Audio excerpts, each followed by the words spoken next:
Episode की शुरुआत में हम देखते हैं कि जब सीयू ने दिंगशिन से पूछा था कि तुम भी मेरे साथ जांगलिंग चलो, तो ये सब सिर्फ दिंगशिन का एक सपना था और वो क्लास में अचानक से चौंक कर उठ जाती है।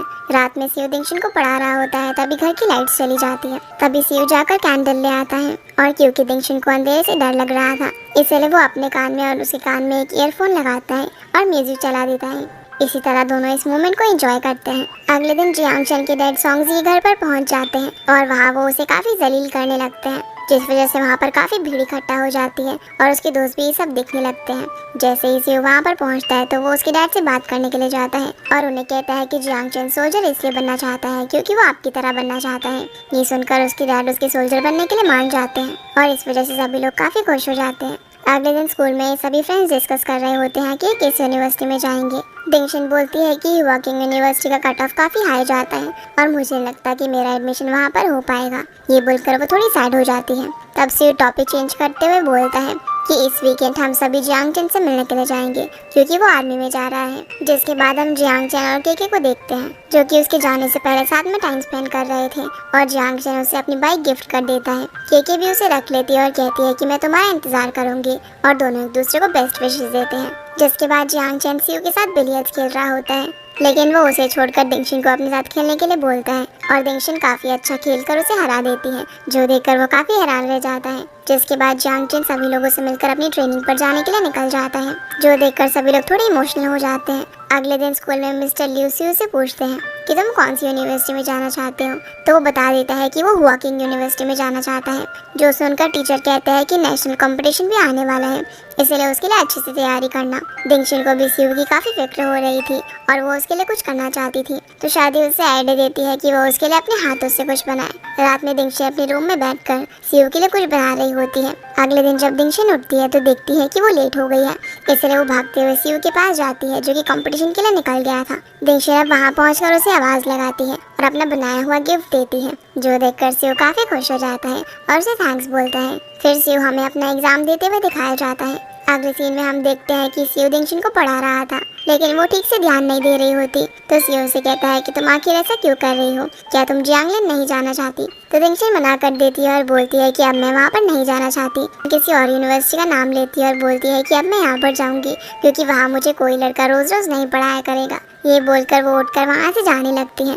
तब सीयू इसे मनाने की कोशिश करता है, लेकिन दिंगशिन हंस देती है, जिससे वो समझ जाता है कि वो उसे बेवकूफ़ बना रही है और यहाँ ये दोनों मस्ती करने लगते हैं। तभी दिंगशिन को उसकी मदर का कॉल आता है, जो उसे बताती है कि फैमिली में कुछ प्रॉब्लम हो गई है, इसलिए तुम्हें भी हमारे साथ यहाँ पर होम टाउन आना होगा। दिंगशिन जब अपने होम टाउन पहुँचती है तो उसे पता चलता है कि उसकी ग्रैंडमदर की डेथ हो गई है, जिस वजह से उसकी फैमिली काफ़ी दुखी होती है, स्पेशली उसके डैड। जिसके बाद हम सीयू की मदर को देखते हैं, जो कि उसके फादर से झगड़ा कर रही थी क्योंकि वो स्प्रिंग फेस्टिवल पर भी कहीं जा रहे थे। उसके फादर कहते हैं कि मुझे बहुत ज़रूरी काम है, इसलिए तुम्हें मुझ पर ट्रस्ट करना चाहिए, पर उसकी मॉम उन पर शक कर रही थी। तभी सीयू अपने रूम से बाहर आता है, जहाँ वो अपने फादर को खड़ा हुआ देखता है, तो वो उनसे पूछता है कि आप अभी तक गए क्यों नहीं। तो उसके फादर उसे उसका और उसकी मॉम का ध्यान रखने का बोलकर चले जाते हैं। अब हम फिर से दिंगशिन को देखते हैं, जो डिनर के लिए अपने पापा को बुलाने के लिए आती हैं, लेकिन वो अभी भी काफ़ी सैड थे। तो दिंगशिन उन्हें समझाती है कि जो कुछ भी हुआ हम उस सबको बदल नहीं सकते, लेकिन हम इसे एक्सेप्ट जरूर कर सकते हैं। वहीं सीयू अपने रूम में जाकर दिंगशिन को कॉल करता है और उससे उसकी फैमिली के बारे में पूछता है, तो वो बताती है कि यहाँ पर सब कुछ ठीक है, पर जब इसके आगे सीयू कुछ नहीं कहता तो दिंगशिन उसके लिए हैप्पी न्यू ईयर सॉन्ग गाने लगती है, जो सुनकर सीयू स्माइल करने लगता है। दिंगशिन उससे पूछती है कि अब उसका मूड कैसा है, जो सुनकर वो थोड़ा हैरान हो जाता है कि इसे कैसे पता कि मेरा मूड खराब है। तो दिंगशिन उसे कहती है कि मैं इतने समय से तुम्हारी डेस्कमेट हूँ और मैं तुम्हारी आवाज़ सुनकर ही तुम्हारे एक्सप्रेशन को इमेजिन कर सकती हूँ। तभी फायरवर्क्स होना शुरू हो जाते हैं और दोनों अपनी अपनी विंडो से फायरवर्क्स देखने लगते हैं और एक दूसरे को हैप्पी न्यू ईयर विश करते हैं। जिसके बाद स्कूल में मिस्टर लियू सभी को बताते हैं कि सीयू कंपटीशन में फर्स्ट आया है। सीयू अब दिंगशिन को वापस से सीट एक्सचेंज करने के लिए बोलता है और कहता है कि उसने मिस्टर लियू से इसके लिए परमिशन ले ली है, जो सुनकर वो सभी खुश हो जाते हैं। दिंगशिन उससे पूछती है कि आखिर तुमने सीट एक्सचेंज क्यों करना चाहते थे। वो उसे बताता है कि तुम और मैं टर्म की शुरू से ही डेस्कमेट है और अगर आखिर तक हम लोग डेस्कमेट ना रहते तो मुझे अच्छा नहीं लगता। जो सुनकर दिंगशिन खुश हो जाती है और पूछती है कि तुम तो काफ़ी ब्राइट स्टूडेंट हो और मैं एक एवरेज स्टूडेंट हूँ, तो क्या तुम्हारे पास ऐसी कोई ट्रिक है जिससे मेरे भी अच्छे मार्क्स आ जाए। सीयू कहता है कि मेरे पास ऐसी कोई टेक्निक नहीं है और फिर वो उसे एग्जाम प्रिपरेशन के लिए शेड्यूल निकाल कर देता है, जो कि उसने दिंगशिन के लिए ही बनाया था। ये देखकर वो काफ़ी खुश हो जाती है। जिसके बाद मिस्टर लियू क्लास में आते हैं और रिजल्ट्स अनाउंस करते हैं, जहाँ वो दिंगशिन की काफ़ी तारीफ करते हैं और बोलते हैं कि उसके रिजल्ट्स काफ़ी इम्प्रूव हुए हैं। ये सुनकर दिंगशन के फ्रेंड्स भी उसके लिए काफ़ी खुश होते हैं। जिसके बाद हम इन सभी को एग्जाम्स के लिए काफ़ी कड़ी मेहनत करते हुए देखते हैं। इसी तरह एग्ज़ाम का दिन भी आ जाता है, जहाँ पर हम दिंगशन को एग्ज़ाम हॉल में देखते हैं। पर एग्ज़ाम पेपर देखते ही वो काफ़ी नर्वस हो जाती है और एग्ज़ाम ठीक से नहीं कर पाती। सीओ के एग्ज़ाम सेंटर के बाहर उसे लेने के लिए आया हुआ था, जिसे देखकर दिंगशन काफ़ी खुश हो जाती है। सीओ अब उसे साथ में कहीं बाहर चलने के लिए बोलता है, पर दिंगशन उसे कहती है कि मैं तुम्हारे साथ नहीं बल्कि शादी के साथ जाना चाहती हूँ, क्योंकि हम दोनों को मिलकर काफ़ी सारी गर्ल्स टॉक करनी है। अगले सीन में हम दिंगशन और शादी को एक साथ देखते हैं, जहाँ वो एक जगह बैठकर ड्रिंक कर रहे थे। ड्रिंक करते करते दिंगशन काफ़ी अपसेट हो जाती है और बताती है कि उसके एग्जाम्स बिल्कुल भी अच्छे नहीं गए, क्योंकि एग्जाम पेपर देखते ही उसका दिमाग एकदम ब्लैंक हो गया और वो कुछ भी ठीक से नहीं लिख पाई। शादी उसे बताती है कि मेरे साथ भी कुछ ऐसा ही हुआ है। दिंगशन रोने लगती है और कहती है कि मैंने सीयू के साथ रहने के लिए काफ़ी मेहनत की थी, लेकिन अब शायद मैं उसके साथ जियांगलिंग नहीं जा पाऊंगी, क्योंकि मेरे मार्क्स अच्छे नहीं आएंगे। शादी अब उसे ऐसी बातें करने से मना करती है और उसे बेवकूफ़ बोलती है। तो दिंगशन उसे कहती है कि तुम भी बेवकूफ़ हो, क्योंकि तुम सॉन्ग्जी को लाइक करते हो, लेकिन अभी तक तुमने अपनी फीलिंग्स कन्फेस नहीं की। इसके बाद ये दोनों गाना गाते हैं और फिर दोबारा एक दूसरे के गले लगकर रोने लग जाते हैं। फिर जब ये दोनों यहाँ से घर जा रही थी, तब दिंगशन ने काफ़ी ड्रंक किए होने की वजह से वो एक ट्रैश कैन को सीयू समझकर उसके गले लग जाती है। तभी वहाँ पर सीयू भी आ जाता है, जो कि उसे अपने साथ ले जाने लगता है और सॉन्ग्जी शादी को अपने साथ ले जाने लगता है। रास्ते में दिंगशन सीयू से कहती है कि मैं तुम्हारे साथ नहीं चलना चाहती, क्योंकि तुम काफ़ी तेज चलते हो। तब सीयू से कहता है कि फिलहाल तो तुम मुझसे ज़्यादा तेज चल रही हो, जो सुनकर दिंगशन वहीं पर बैठ जाती है। सीयू अब उसे उठाने लगता है और बोलता है कि हमने वादा किया था कि हम सब कुछ एक साथ फेस करेंगे। ये बोलकर वो उसे अपनी पीठ पर बैठा लेता है। दूसरी तरफ हम शादी को देखते हैं, जिसे सॉन्ग्जी जबरदस्ती पानी पिला रहा होता है। शादी बोलती है कि हम दोनों बचपन से ही एक साथ रहे हैं और अब हम अलग होने वाले हैं, तो तुम मेरे बगैर कैसे रहोगे। सॉन्ग बोलता है कि ये सब तो ठीक है, लेकिन अब मैं तुम्हें तंग नहीं कर पाऊंगा, इसलिए मैं थोड़ा दुखी हूँ। शादी अब रोते हुए बोलती है कि तुम कितने बेवकूफ़ हो, क्या तुम्हें दिख नहीं रहा कि मैं तुम्हें लाइक करती हूँ। सॉन्ग्जी बोलता है कि तुम तो हर वक्त मुझे मारती रहती हो, तो फिर अब भला तुम ये सब क्यों कर रही हो। शादी उससे पूछती है कि क्या तुम मुझे लाइक नहीं करते, तो वो कहता है कि मैं तो हमेशा तुम्हारे साथ ही रहता हूँ, तो मैं तुम्हें नहीं तो भला किसे लाइक करूँगा। जो सुनकर वो खुश हो जाती है, और क्योंकि अभी दोनों एक लॉन्ग डिस्टेंस रिलेशनशिप में आने वाले थे, तो शादी उसे बोलती है कि तुम मेरे कॉल्स और मैसेज को कभी भी इग्नोर नहीं करोगे और महीने में एक बार कम से कम मुझसे मिलने के लिए आओगे। जिस पर वो मान जाता है और उसे किस कर देता है। अब रिजल्ट्स का दिन भी आ जाता है और जब दिंगशन अपने रिजल्ट चेक करती है तो वो रोने लगती है, क्योंकि उसके मार्क्स कम आए थे और अब वो सीयू के साथ जियांगलिंग नहीं जा सकती थी। अगले दिन उसकी मॉम उसे किसी दूसरी यूनिवर्सिटी में एडमिशन लेने के लिए बोलती है, लेकिन दिंगशन मना कर देती है। तो दिंगशन बोलती है कि वो एक साल फिर से स्कूल जाना चाहती है, ताकि वो अपने रिजल्ट्स को इम्प्रूव कर सके और किसी अच्छी यूनिवर्सिटी में एडमिशन ले। उसकी मदर उसे डांटते हुए कहती है कि तुम भला ऐसा क्यों करना चाहती हो, जब तुम्हें अब भी कॉलेज में एडमिशन मिल जाएगा तो। पर दिंगशन अपनी जिद पर अड़ जाती है और कहती है कि ये मेरी लाइफ है, तो आप प्लीज़ मुझे मेरा डिसीजन खुद लेने दीजिए। ये बोलकर वो यहाँ से गुस्से में चली जाती है और उसकी मॉम भी रोने लगती है। जिसके बाद हम देखते हैं कि सीयू वक्त से पहले जियांगलिंग मूव हो रहा था, क्योंकि उसके फादर के साथ कुछ प्रॉब्लम हो गई थी, इसीलिए उसकी मॉम उसे जल्दी वहाँ पर चलने को बोलती है। पर तभी सीयू को दिंगशन का मैसेज आता है, इसीलिए वो उससे मिलने के लिए चला जाता है, जहाँ दिंगशन उसे अपने डिसीजन के बारे में बताती है। जो सुनकर सीयू पहले तो हैरान हो जाता है। दिंगशन उसे बोलती है कि तुम मेरा हुआ की यूनिवर्सिटी में वेट करना, जिसके लिए सीयू मान जाता है। यहाँ सीयू भी उसे बताता है कि वो जल्दी ही जियांगलिंग जाने वाले हैं।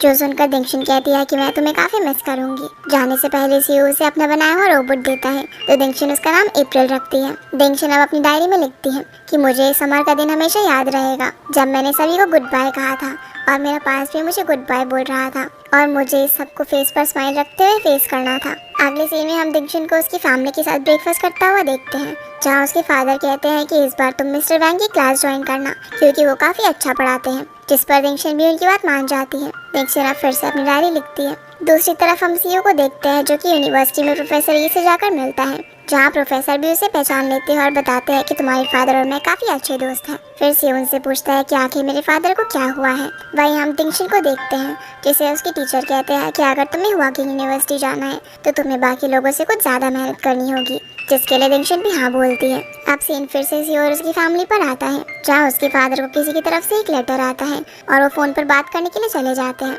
और यहाँ हम देखते हैं कि सीयू को प्रोफेसर ई से पता चला था कि उसके फादर पर पेपर लीक करवाने का इल्ज़ाम है, इसीलिए उन पर इन्वेस्टिगेशन चल रही है। सीयू अब अपने फादर के पास जाता है, उनसे उनकी तबीयत के बारे में पूछता है तो वो बोलते हैं कि वो बिल्कुल ठीक है। फिर सीयू उन्हें बताता है कि वो प्रोफेसर ये से मिला था और उसे सब कुछ पता चल गया है, इसीलिए उन्हें डरने की कोई जरूरत नहीं है क्योंकि उसे उन पर पूरा यकीन है। तब उसके फादर उससे सॉरी बोलते हैं क्योंकि उनकी वजह से उसे और उसकी मॉम को ये सारी परेशानी झेलनी पड़ रही थी, पर सीयू उन्हें ऐसे सोचने से मना कर देता है। जिसके बाद हम दिंगशिन को देखते हैं जो कि अपने रिजल्ट चेक कर रही थी। तभी उसे सीयू का कॉल आता है जो उससे उसके रिजल्ट के बारे में पूछता है तो वो बताती है कि उसका रिजल्ट काफी अच्छा है और टीचर ने उसे कहा है कि उसकी वॉकिंग यूनिवर्सिटी जाने के काफी चांसेस हैं। अब उससे बात करते हुए सीयू को लगता है कि वो काफी थकी हुई है, इसलिए वो उसे सोने का बोलता है। अगले सीन में हम देखते हैं कि दिंगशिन अपने घर वालों के साथ बैठकर लंच कर रही थी, जहाँ उसकी मदर उसके छोटे भाई को डांटती है क्योंकि वो पूरी रात भर गेम्स खेल रहा था और वो उसे भी दिंगशिन की तरह मेहनत करने के लिए बोलती है। दिंगशिन अब थोड़ा सा खाना खाकर वापस अपने रूम में पढ़ाई करने के लिए चली जाती है, जो देखकर उसकी मॉम को उसके लिए काफी फिक्र होने लगती है क्योंकि वो सारा दिन कमरे में बैठकर पढ़ाई किया करती थी। तो वो उसके फादर से उसे बात करने को बोलती है ताकि वो अपनी मेंटल कंडीशन का भी ध्यान दे, पर उसके फादर तो उसकी मदर को ही खुद जाकर बात करने को बोलते हैं। तभी उसका भाई बोल पड़ता है कि दिंगशिन एक लड़के की बात जरूर सुनती है। इसके बाद जब दिंगशिन अपने रूम में बैठकर पढ़ाई कर रही थी तभी दरवाजा नॉक होता है। हम देखते हैं कि वो बोकोंग है जिसके बारे में उसका भाई बात कर रहा था। दिंगशिन अब उससे बात करने के लिए बाहर जाती है। बोकोंग उसे कहता है कि 1 साल फिर से स्कूल में गुजारना कोई आसान बात नहीं है। तो दिंगशिन बोलती है कि लोग इससे भी हार्ड जिंदगी गुजार रहे हैं। मेरी क्लास में एक लड़की है जो कि पिछले 3 साल से अपनी ड्रीम यूनिवर्सिटी में जाने की कोशिश कर रही है, लेकिन हर साल उसकी परफॉर्मेंस और बेकार होती जा रही है। बोकोंग उसे कहता है कि अगर तुम चाहो तो ये सब रोक सकती हो, कोई भी तुम्हें इसके लिए ब्लेम नहीं करेगा।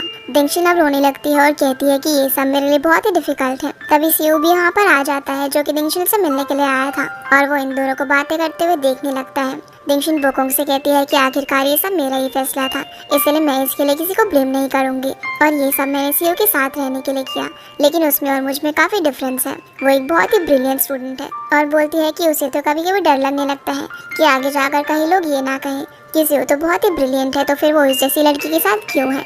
ये सब बोलकर वो काफी रोने लगती है। तो बोकोंग उसे कंसोल करते हुए कहता है कि वो ऐसा कभी भी नहीं सोचेगा और अगर वो उसकी जगह होता तो उसे दूसरों के कुछ भी कहने से कोई फर्क नहीं पड़ता, इसीलिए तुम जो कर रही हो उसे करती रहो। सीयू भी अभी ये सब देखकर काफी अपसेट हो जाता है और यहाँ से चला जाता है। रात में दिंगशिन अपने रूम में पढ़ रही होती है, तभी उसकी मदर उसके लिए दूध का ग्लास लेकर आती है और उसे जल्दी सोने का बोलती है। इसी बीच हम सीयू को देखते हैं जो कि उसके घर के नीचे ही खड़ा हुआ था, पर तभी उसे याद आता है कि कैसे दिंगशिन बोकोंग के सामने रो रही थी और वो उसे कंसोल कर रहा था, इसलिए वो उससे बिना मिले ही चला जाता है। अगले दिन सीयू का उसकी यूनिवर्सिटी में पहला दिन था। तभी उसे दिंगशिन का मैसेज आता है जो उसे कांग्रेचुलेशंस बोलती है कि आज तुम्हारे यूनिवर्सिटी में पहला दिन है, जिसके रिप्लाई में सीयू उसे थैंक्स भेजता है। जिसके बाद हम देखते हैं कि प्रोफेसर ये के पास डोंग नाम का एक लड़का आता है जो कि उन्हें अपना एक आइडिया दिखाने लगता है। तो प्रोफेसर उससे कहते हैं कि तुम ये आइडिया अगले इलेक्शन में दिखाना। ये बोलकर वो आगे चले जाते हैं। तभी उनके पास सीयू आता है, पर डोंग साइड में खड़े होकर इनकी बातें सुन रहा था और उसे इनकी बातों से सीयू की डैड के बारे में भी सब कुछ पता चल जाता है।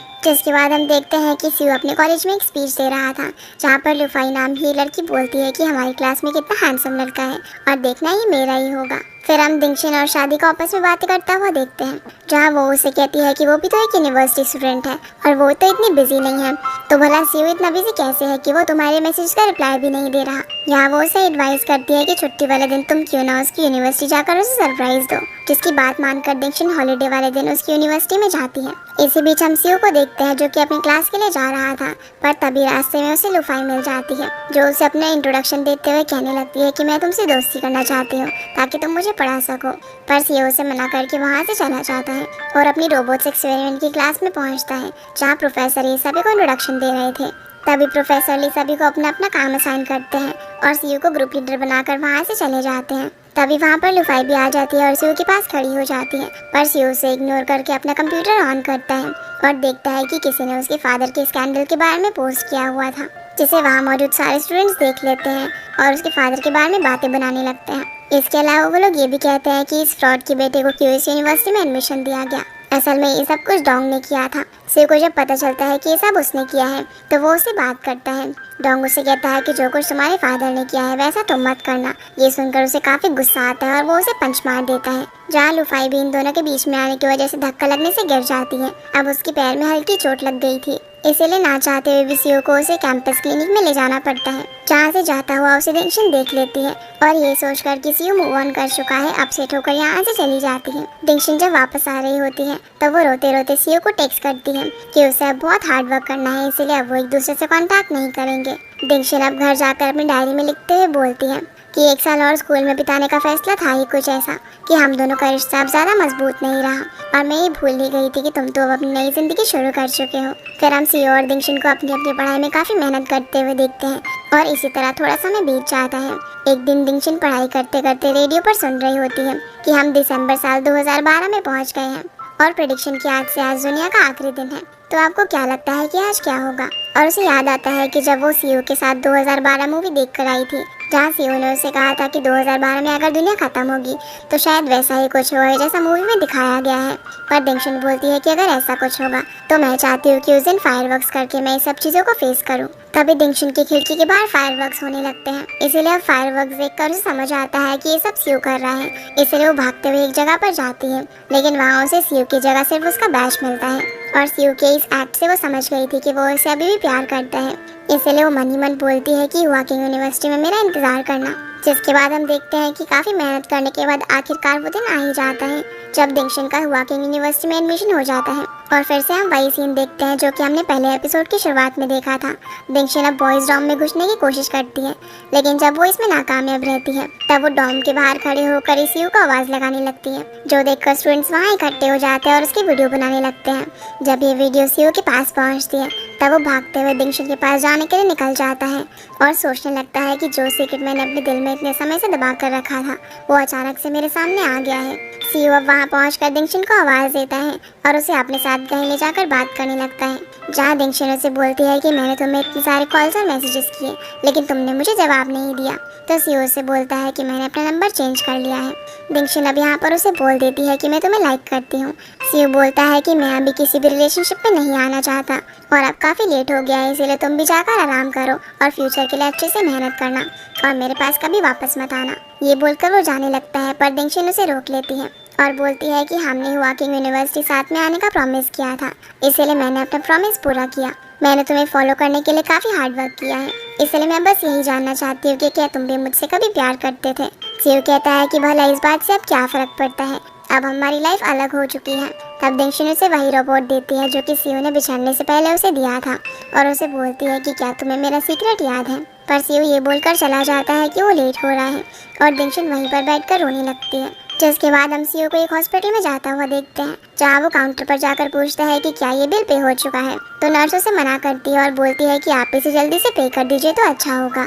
जो सुनकर सीयू थोड़ा अपसेट हो जाता है और यहाँ हमें फ्लैशबैक के थ्रू दिखाया जाता है कि जब सीयू दिंगशन के लिए फायरवर्क्स जलाने के लिए आया था तभी उसे उसकी मदर का कॉल आता है, जो उसे बताती है कि अचानक से उसकी फादर की तबीयत खराब हो गई है, इसीलिए सीयू जल्दी से वहाँ से निकल जाता है और उसका बैच वहीं पर गिर जाता है। फिर सीयू मन ही मन बोलता है कि वो तो अभी अपनी फैमिली को प्रोटेक्ट करने के लायक भी नहीं है, तो फिर वो दिंगशन को क्या प्रोटेक्ट करेगा। फिर हम दिंगशन को देखते हैं जो कि अपने रूम में आती है, जहाँ वो अपनी रूममेट से मिलती है, जिनमें से एक का नाम वेन था और दूसरी का जिया, और वो उसे आज के इंसिडेंट की वजह से पहले से ही जानते थे।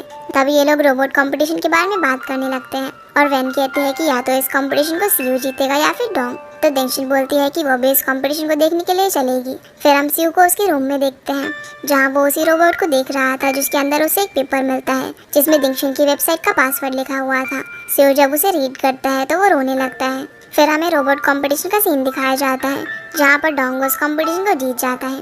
फांग सीयू से कहता है कि अगर तुम इस कंपटीशन के लिए थोड़ी और मेहनत करते तो तुम ही जीतते, पर सीयू उसे वहाँ से लेकर चला जाता है। अब दिंगशन डोंग के पास जाती है ताकि वो उससे सीयू का फ़ोन नंबर ले सके। तो डोंग उसे कहता है कि तुम गलत इंसान के पास आई हो, क्योंकि हम दोनों क्लासमेट्स तो हैं, लेकिन इसका मतलब ये नहीं कि हम दोनों दोस्त हैं। ये बोलकर वो यहाँ से चला जाता है। जिसके बाद दिंगशन कैंपस में घूम रही होती है, तभी वो सीयू को लुफाई के साथ देखती है, जहाँ वो उसे डिनर में इन्वाइट करती है, लेकिन सीयू उसे मना करके वहाँ से चला जाता है। अब उसके बारे में जानने के लिए दिंगशन लुफाई के पास आती है, पर लुफाई उसके हाथ में एनिमेशन क्लब ज्वाइन करने का पैम्पलेट थमा देती है और दिंगशन भी उसे ये सोचकर ज्वाइन कर लेती है कि शायद वो सीयू से मिल पाएगी। अब दिंगशन अपने रूम में बैठकर शादी से बात कर रही होती है। शादी उसे बताती है कि काफ़ी दिन हो गए मेरी सॉन्गजी से लड़ाई चल रही है।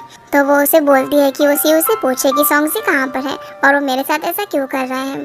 तो दिंगशन उसे कहती है कि अभी तो मुझे भी नहीं पता कि मैं सीयू से बात कर भी पाऊंगी या फिर नहीं, और फिर वो ये बोलकर कॉल रखकर चली जाती है कि आज उनकी पार्टी है। जिसके बाद ये सभी पार्टी करने के लिए जाते हैं जहाँ पर डोंग भी मौजूद होता है। फिर ये सभी लोग ट्रूथ एंड डेयर गेम खेलते हैं जहाँ सबसे पहले बॉटल डिंगशिन पर ही आकर रुकती है। तो डोंग उससे पूछता है कि उस दिन जब सीओ तुम्हें सबके सामने से लेकर गया था तब तुम दोनों के बीच में क्या बातें हुई। पर डिंगशिन झूठ बोल देती है कि उसने मुझे बताया कि यूनिवर्सिटी में फर्स्ट कैसे आना है। डोंग उसे कहता है कि तुम्हें रूल्स को ओबे करना चाहिए और सच बताना चाहिए। पर क्योंकि डिंगशिन उन्हें नहीं बताना चाहती थी इसीलिए वो डेयर चुनती है और बोलती है कि मैं तुम सभी के लिए एक सॉन्ग गाती हूँ। फिर वो गाना गाने के लिए स्टेज पर चली जाती है और काफ़ी अच्छा गाना गाने लगती है। उसी वक्त वहाँ पर सीयू भी आ जाता है जो कि इस रेस्टोरेंट में as a waiter part time job करता है। सीयू भी उसको गाना गाते हुए सुन रहा होता है और पुरानी बातें याद करते करते काफ़ी इमोशनल हो जाता है। फिर जब डिंगशिन गाना खत्म करके सभी लोगों को वापस से ज्वाइन करती है तो सब उसकी काफ़ी तारीफ करते हैं कि वो काफ़ी अच्छा गाना गाती है। तभी डोंग सभी को डिजर्ट्स ऑर्डर करने के लिए बोलता है और वो सीयू को इंसल्ट करने के लिए उसे वहाँ पर बुलाता है, लेकिन सीयू इस सिचुएशन को काफ़ी अच्छे से हैंडल करता है। फिर वो बाहर आकर सफाई करने लग जाता है। तभी डिंगशिन उसके पास आती है और उसे कल की ट्रीट का रिटर्न गिफ्ट बोलकर एक ड्रिंक देती है जिसे सीयू ले लेता है। डिंगशिन उससे पूछती है कि आखिर तुम्हें क्या हुआ है। तो सीयू बताता है कि मेरे फादर की तबीयत खराब है इसीलिए मेरी लाइफ अब पहले जैसी नहीं रही और यही कारण है कि मैं पार्ट टाइम जॉब कर रहा हूँ। और मैंने तुमसे कहा था ना कि अब हमारी लाइफ अलग अलग है, इसीलिए तुम भी नए नए लोगों से मिलो और कैंपस की लाइफ को एक्सप्लोर करो और मुझ पर अपना टाइम वेस्ट मत करो। ये बोलकर वो उसे कैन वापस करने लगता है, लेकिन डिंगशिन उसे नहीं लेती और बोलती है कि नई जिंदगी का मतलब ये थोड़ी है कि पास्ट को भूल जाओ। सीयू उसे बोलता है कि पास्ट सिर्फ पास्ट होता है। ये बोलकर वो उसकी ड्रिंक को कूड़े में फेंक देता है जिससे गुस्सा होकर डिंगशिन वहाँ से चली जाती है। पर डिंगशिन के जाते ही वो उस ड्रिंक को वापस से डस्टबिन से निकाल लेता है। तभी सीयू को उसका मैनेजर बात करने के लिए बुलाता है और उसे कहता है कि एक गेस्ट ने तुम्हारे खिलाफ कंप्लेन की है, जिससे सीयू समझ जाता है और बोलता है कि मैं समझ गया कि आज यहाँ पर मेरी आखिरी रात है। अगले दिन सीयू हॉस्पिटल जाता है जहाँ वो अपनी मदर को काफ़ी परेशान बैठा हुआ देखता है तो वो उनके पास जाकर उन्हें अपनी सैलरी देता है। उसकी मदर उसे बोलती है कि तुम्हें भी अपने लिए थोड़े पैसे रख लेने चाहिए थे, पर सीयू कहता है कि आप चिंता मत करो, मेरे पास स्कॉलरशिप है और वही मेरे लिए काफ़ी है। जिसके बाद हम सीयू और फांग को साथ में देखते हैं जहाँ फांग उसे डिंगशिन की इंटरनेट पर पोस्ट हुई फोटोज को दिखाता है और बताता है कि शायद कोई डिंगशिन की छुपकर फोटोज लेता है और उन्हें अपलोड कर देता है, क्योंकि लास्ट ईयर भी किसी लड़की के साथ ऐसा ही हुआ था। जो सुनकर सीयू लैब में जाता है और कुछ बनाने लगता है। रात में हम डिंगशिन को एक जगह पर बैठा हुआ देखते हैं। तभी फांग भी कुछ बहाना करके सीयू को उसके पास भेज देता है। डिंगशिन बोलती है कि तुम अपनी लाइफ में इतनी डिफिकल्टीज से गुजरे हो और तुमने मुझे इस सब के बारे में क्यों नहीं बताया। नई लाइफ तो सिर्फ एक एक्सक्यूज है, बल्कि तुम अपनी प्रॉब्लम से भाग रहे हो और यही वजह है कि तुम मुझे एक्सेप्ट नहीं करना चाहते। सीयू से बोलता है कि तुम्हें शायद कोई मिसअंडरस्टैंडिंग हुई है, तुम हमारी फ्रेंडशिप को लव समझ बैठी। डिंगशिन कहती है कि तुम्हें क्या लगता है कि मैंने ऐसे ही तुम्हें इतने समय तक चेज किया है। मैंने इस पूरे टाइम में अपने आप से कई बार ये सवाल पूछा है कि क्या मैं वाकई तुम्हें पसंद करती हूँ या फिर ये सिर्फ कोई अट्रैक्शन है। अगर मैं इस दुनिया में श्योरली कोई बात कह सकती हूँ तो वो यही है कि मैं तुमसे प्यार करती हूँ। फिर वो उसे कहती है कि तुम भी खुद से पूछो, पर सीयू बोलता है कि मैं तुम्हें सिर्फ अपनी दोस्त समझता हूँ। डिंगशिन उससे कहती है कि हम सबको पता है कि सच्चाई क्या है और तुम मेरे साथ साथ खुद को भी धोखा दे रहे हो। ये बोलकर वो यहाँ से चली जाती है। दूसरी तरफ हम सीयू को देखते हैं जो कि अपने घर पहुँच रहा होता है। तभी उसे डिंगशिन की वो वाली बात याद आती है जब उसने कहा था कि अगर तुम कभी डिप्रेस्ड हुए तो मैं तुम्हारी अनकंडीशनली हेल्प करूंगी। तभी वो अपने घर के बाहर सोंगजी को बैठा हुआ देखता है जिसे देखकर वो काफी हैरान रह जाता है। तो सोंगजी उसे बोलता है कि क्या तुम मुझे अपने घर में रख सकते हो। सोंगजी और सीयू को आपस में बातें करता हुआ देखते हैं जहाँ सीयू उसे बताता है कि वो हॉस्पिटल अपने पेरेंट्स को देखने के लिए भी जाता है और जॉब भी करता है, जिसकी वजह से उसे आने में कई बार देर हो जाती थी और वो हॉस्टल में नहीं रह सकता था, इसलिए उसने ये रूम रेंट पर ले लिया। अब यहाँ ये दोनों भी अपना दुख एक दूसरे के साथ शेयर करते हैं। पर जब सोंगजी उसे बताता है कि मेरा ब्रेकअप हो गया है, सीयू उससे पूछता है कि वैसे भी तो तुम दोनों कई बार ब्रेकअप करते रहते हो। तो सोंगजी कहता है कि लेकिन इस बार सीरियस है। सोंगजी कहता है कि हर बार शादी मुझे डंप किया करती थी, लेकिन इस बार मैंने उसे डंप कर दिया और ये मेरी विक्ट्री है। तब सीयू उसे बोलता है कि आखिर तुम कब तक उससे भागोगे। तो सोंगजी उसे बोलता है कि जब तक तुम डिंगशिन से भाग रहे हो तब तक मैं भी शादी से भागता रहूंगा। जो सुनकर दोनों ड्रिंक करने लगते हैं। अगले दिन डिंगशिन फांग से मिलती है और उसकी मदद मांगने के लिए वो उसे काफी मक्खन लगाती है। जिसके बाद हम इन दोनों को सीयू की नई जॉब वाली जगह पर देखते हैं जहाँ डिंगशिन उससे पूछती है कि सीयू ने वो वाला रेस्टोरेंट क्यों छोड़ दिया। तो फांग बताता है कि ये सब डोंग ने किया है। उस दिन जब वो लोग डिनर पर गए थे तो वहाँ पर उसने उसकी कंप्लेंट कर दी थी। ये सुनकर डिंगशिन को उसके लिए काफी बुरा लगता है और वो उसके हाथ सीयू के लिए खाना भिजवाती है। पर सीयू को पता चल जाता है कि ये खाना डिंगशिन ने भिजवाया है, इसलिए वो फटाफट बाहर की तरफ आता है, जिसे देखकर डिंगशिन तो खुश होने लगती है पर सियो पेड़ के पीछे खड़े हुए एक लड़के को पकड़ लेता है और उसका कैमरा छीनकर उसमें से कार्ड निकाल लेता है, क्योंकि यही पर्सन था जो कि छुप छुप कर दिंगशन की फोटोज ले रहा था और उन्हें इंटरनेट पर पोस्ट कर रहा था। अब वो उस लड़के को धमकाकर यहाँ से भगा देता है। फिर सियो दिंगशन को एक अलार्म देता है उसे हैरेसमेंट से बचाने के लिए, जो कि उसने खुद बनाया था, और वो उसे वापस हॉस्टल भेजने के लिए टैक्सी बुलाता है। तभी दिंगशन उससे पूछती है कि शादी का कॉल आया था जो कि सॉन्गजी के बारे में पूछ रही थी। ये सुनकर सियो को गुस्सा आ जाता है और बोलता है कि कोई तुम्हारी फोटोज लेकर ऑनलाइन पोस्ट कर रहा था, लेकिन तुम अभी भी दूसरों के बारे में सोच रही हो। फिर वो टैक्सी बुलाकर उसे वापस हॉस्टल जाने के लिए बोलता है, लेकिन दिंगशन कहती है कि उसे अकेले जाने में डर लग रहा है, इसलिए सियो भी उसके साथ बैठ जाता है।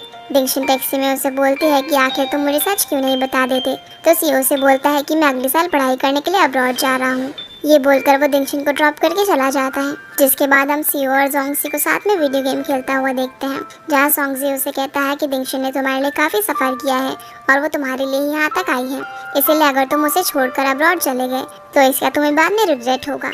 सियो उसे कहता है कि मैं अभी किसी भी रिलेशनशिप में आने के काबिल नहीं हूँ। जोंगसी बोलता है कि भला इसमें काबिल वाली बात कहाँ से बीच में आ गई, अगर तुम दोनों एक दूसरे से प्यार करते हो तो साथ में रहने में क्या प्रॉब्लम है।